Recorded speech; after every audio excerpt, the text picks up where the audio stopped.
Charlotte, I have been thinking, why do we park on a driveway but drive on a parkway? Dad, you're doing it again. You're being too logical for America. The words are backwards. It is a glitch in the system. It's just a lazy language thing, Dad. We don't ask why, we just pay the insurance. This is why dogs don't drive. We can't handle the hypocrisy. This highlights the parkway driveway idiom. It's a classic example of how English words often evolve to mean the opposite of their literal roots. Does your language also lie to you? Tell me in the comments.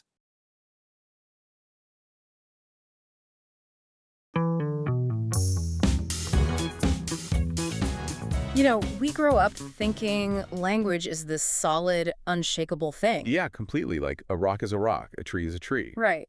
We trust the labels. But then, every once in a while, you stumble across something like the script we have today. Oh, this one is so good. It's this incredible little comedy sketch about a dad, a daughter, and a dog, and you realize English isn't a solid rock at all. It's more like a museum full of dusty old artifacts that we're all just pretending still work. A museum of broken tools. That's a perfect way to put it. Welcome back to the Deep Dive. Today, we are looking at a piece of writing that, on the surface, is just a simple joke, but it's actually a pretty scathing piece of cultural criticism. It really is. We're talking about the driveway paradox. The source material is a script with a character named Derek, his daughter Charlotte, and, the mission today is to unpack why Derek, who's an immigrant, a non-native speaker, is actually the only person making any sense. And why the rest of us are just, collectively hallucinating. It's a great premise. It is. And what really stands out in the research notes is that this isn't just about vocabulary. It's about the friction between logic, which Derek represents, and what the script calls lazy language. Lazy language. It's about how native speakers we stop asking why. We've given up. We surrendered to the chaos years ago. But before we get to the linguistics, we have to talk about the visuals here. The script paints such a specific picture. Mm-hmm. We're in a garage, the holy grail of American suburbia. The setting is crucial. The garage is where we store our stuff, our cars, our tools. It's a place of, utility. And standing in the middle of this garage is Derek. Now, I am obsessed with his wardrobe choice. Oh, it's so good. The script says he's wearing a bucket hat and a vest, but it's the embroidery on the vest that just kills me. It says, "The Broken English Club." That detail does so much heavy lifting. It's not just a funny costume piece. It's a whole declaration of identity. It is. Usually when people are learning a language, there's this sense of shame about mistakes. Yeah. Right? You want to hide the broken parts. Yeah. But Derek, he's literally wearing it on his chest. It's a power move. He's basically saying, yeah, my English is broken. What are you going to do about it? Exactly. Yeah. It establishes him as our protagonist, someone who owns his struggle. And then you have Charlotte, the daughter. Right. She's in high-waisted leggings, a big college sweatshirt. She is the visual opposite of Derek. She's soft, comfortable, totally blended in. She's the insider. She represents every native speaker who has never had to, conjugate a verb in her head before speaking. She's just vibing. And we can't ignore the third character. Yeah. The silent judge in the corner. Charley, the dog, sitting inside an empty Amazon box. Wearing a tiny yellow security vest. Which is just, I've seen that dog. I know that dog.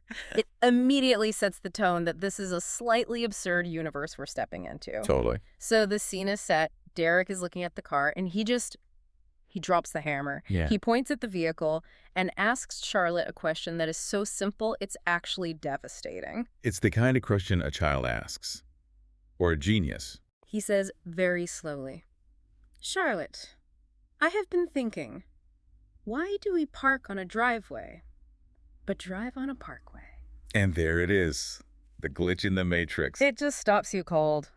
Because Charlotte, what does she do? She just giggles. She brushes it off. She says, "Dad, you're doing it again. You're being too logical for America." Too logical for America. That line is doing so much work. It implies that logic and American English are basically incompatible. But Derek doesn't let it go, though. He declares that the words are backwards. He calls it a glitch in the system. And the thing is, he's right. He's 100% right. If I came down from Mars today and you handed me a dictionary, I would agree with Derek.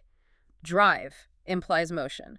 Park implies stopping. We have swapped the labels. Completely. And this is where we have to put on our historian hats for a second. Because the source material provides the textbook fact to explain this whole mess. Okay. It turns out this isn't just some random mistake.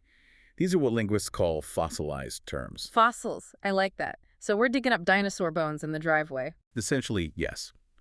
We have to go back to the early 1900s to understand this. So let's start with the parkway. Right. Today, we think of a parkway as a commuter nightmare, right? Just bumper-to-bumper traffic. Highway with trees on the side, if you're lucky. Yeah. But originally, a parkway was designed explicitly for pleasure driving. It was a road through a park.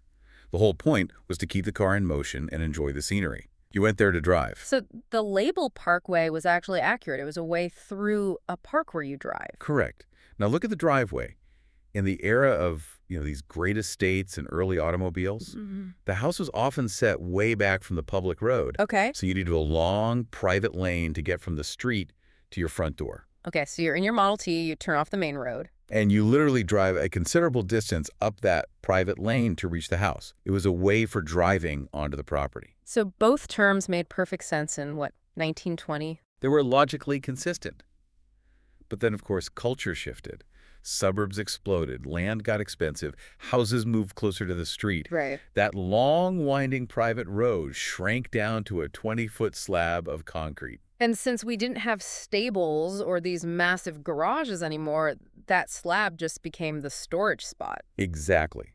The action changed from driving up to the house to parking at the house.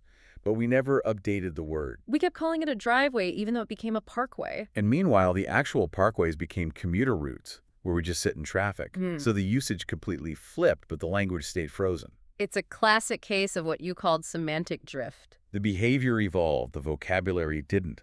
And Derek, standing there in his bucket hat, is trying to apply 2025 logic to 1920 vocabulary. It's like trying to run new software on hardware that hasn't been updated in a century. Of course he's getting an error message. And this brings us to the deeper point in the source material, which I think is just fascinating.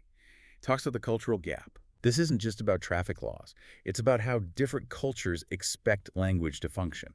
The notes mention this concept of expectation of function. Can you, break that down? Sure. So the research highlights that in many languages, and the script specifically points to cultures like Spain or Italy or South Korea language, is treated as a highly functional tool. Okay. It's expected to be descriptive.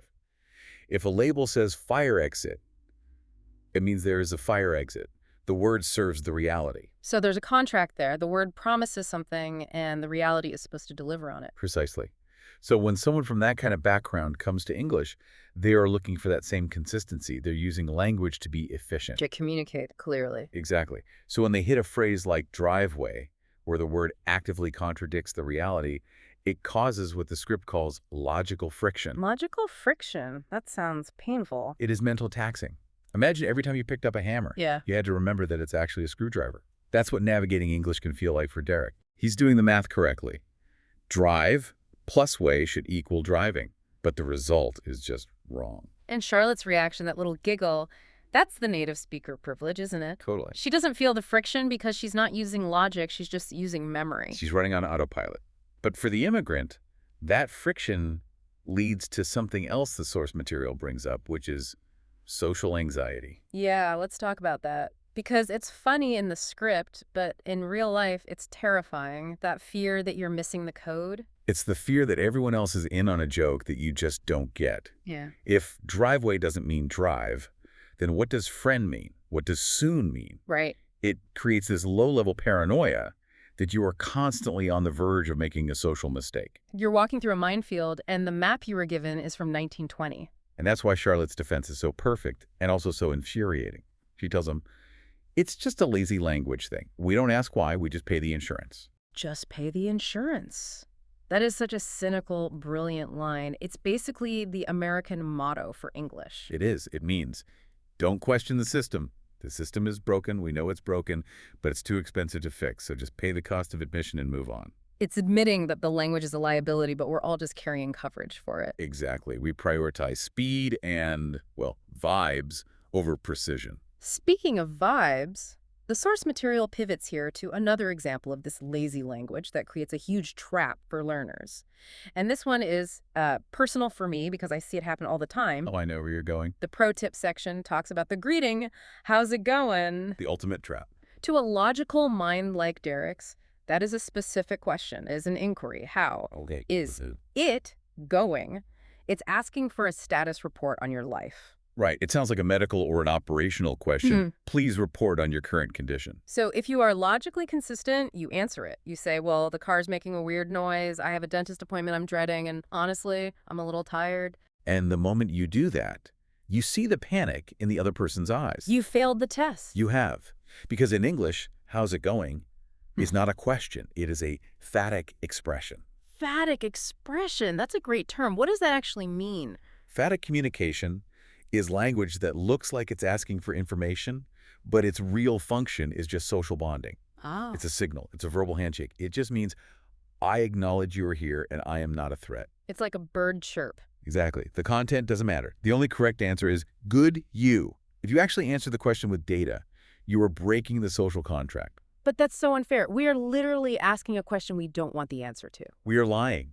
Every time we say it, we are engaging in this tiny social lie. And for someone like Derek, who values that expectation of function, this is maddening. It just reinforces that anxiety. It does. He thinks he's being friendly by answering, but he's actually being awkward by American standards. It really paints a picture of the immigrant experience as this constant state of second guessing. You can't trust the nouns like driveway, and you can't trust the questions like how's it going? It's exhausting. And that's why the humor in the script is so important. It's not just mocking the language, it's providing a release valve. Which brings us back to the star of the show, The voice of reason. Charley the dog. So Charlotte has just dropped this bomb about paying the insurance, and Charley, from inside his Amazon box, delivers the punchline. He says, "This is why dogs don't drive. We can't handle the hypocrisy." It's a killer line. It is, but why does that land so hard? Why do we need the dog to say that? Well, the notes discuss this in the section on psychological safety. Comedy is a really powerful tool for learning.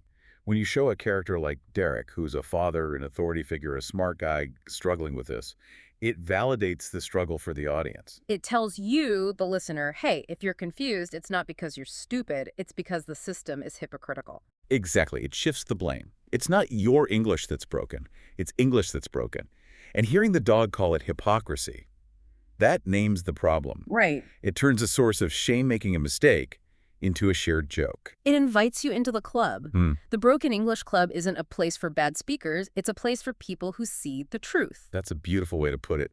Derek sees the truth. We're the ones living in the illusion. It really flips the script on who the expert is, doesn't it? Charlotte might be fluent, but she's asleep at the wheel. Derek is the one who's actually paying attention. He's the culture critic we need. He's pointing at the emperor and saying, why is he naked?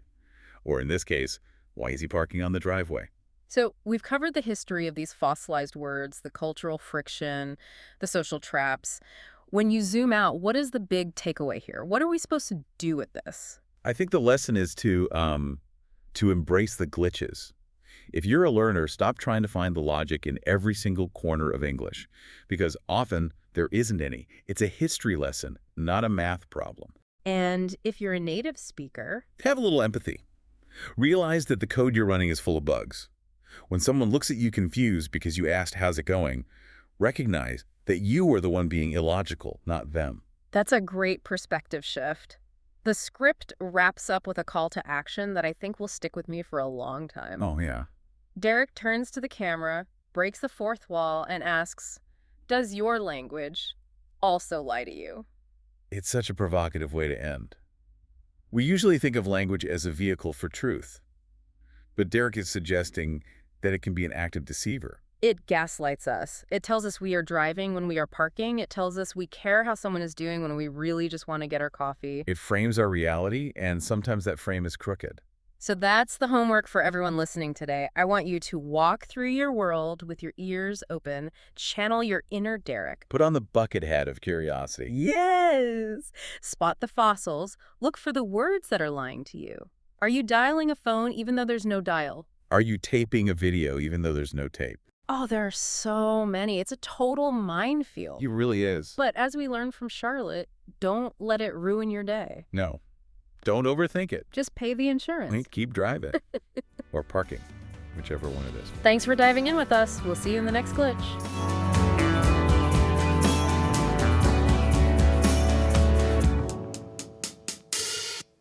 Charlotte, I have been thinking, why do we park on a driveway but drive on a parkway?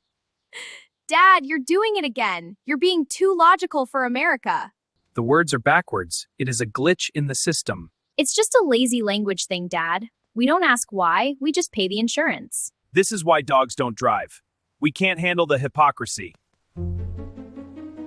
This highlights the parkway driveway idiom. It's a classic example of how English words often evolve to mean the opposite of their literal roots. Does your language also lie to you? Tell me in the comments.